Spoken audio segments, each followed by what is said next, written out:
Okay, so this is mathematical physics, and I'm going to move on to the page 314, and there is a problem number 11. Let me show you what the problem is. So this is problem number 11. We have this integral. It says C is a triangle xy plane with vertices 0, 0, 1, 1, and 2, 0. So we're going to do this integral in this particular video. So I already provide you the solution, so therefore it's much easier now, but I need to explain how I did it. So it's a couple of steps that is really crucial, was that whenever you have a triangle like these, so you must make sure that the triangle can be calculated in terms of these the line equations here. For instance, this case, and you need a line for the AC part of this, and also you need a CB and BA. So this is the triangle that I'm trying to work on. So once we're done with this particular triangle, and then we can move on to the other part of that. So that's our goal here. So let me do one at a time. So this is the very first one. And so we first find the line equation from A to C. So this is a line equation for A to C. You can see this is very easy. Just y equals x. Now, if you have the, if you want to find the BC, so here's what I did. I used generic equation equals y equals kx plus b. B is the cross segment is on the y-axis itself, and also the k is the slope. So I can solve these equations. Eventually, I get these two equations for the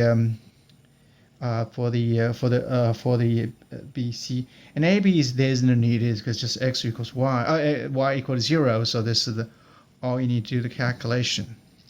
So I'm going to work on these two terms. The first term first. Let me show you what this first term look like. The first term look like x sine x minus y in a parenthesis. So I do, in principle, I can work two different ways. So the first way that I'm going to do is use these a brute force method, which means I'm going to do the integral start from A, C, and B, and then back to A. So that's the loop that I'm going to use. And in the beginning, I have no idea which way that I need to do it. I just choose arbitrary and that I want. So I start with A, C, and B. So these are ones that I'm going to show you first from A to C. From A to C, which is this line here, and this line integral is simple. So the x starting with a 0 and ends up the 1 here. So this was 0 to 1. So I have a sine x, x sine x minus x, and that's the integral. So I did integrate at the first for the first part, and then I move this sign into behind the d and do the integrals. So this is what I get. And this is the first part. I get integration from A to C. So then the final results is to look like this. So I have a essentially sine, positive sine 1 minus cosine 1. And then we have this x squared here. So this x squared term is going to be the integrals to give me 1/2. Once I'm done with that, and I move on to C to B. So you remember we start from A to C and then back to B. So that's C to B. So that's what we're going to do. So now, start with C to B. C started with the exact same expression. As I said, we're going to work on the first term. So that's what we have. So x started with 1. You can see here is the x to the 1, and all the way back to 2, all the way down to 2, so which is over here. So then I have sine x sine x minus. Now this time y, the line is different. Not x equals y now. It's x equals negative, y equals negative x plus 2. So this part is different.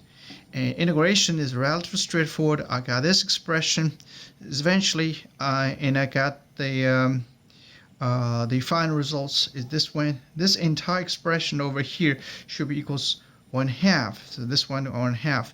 So if I add from A to C and from C to B, these integrals up, so I get negative 2 cosine 2 plus sine 2 minus 1. And that's I finished it. when I compare results in the backup book, and I was surprised, the results is not the same that I got here.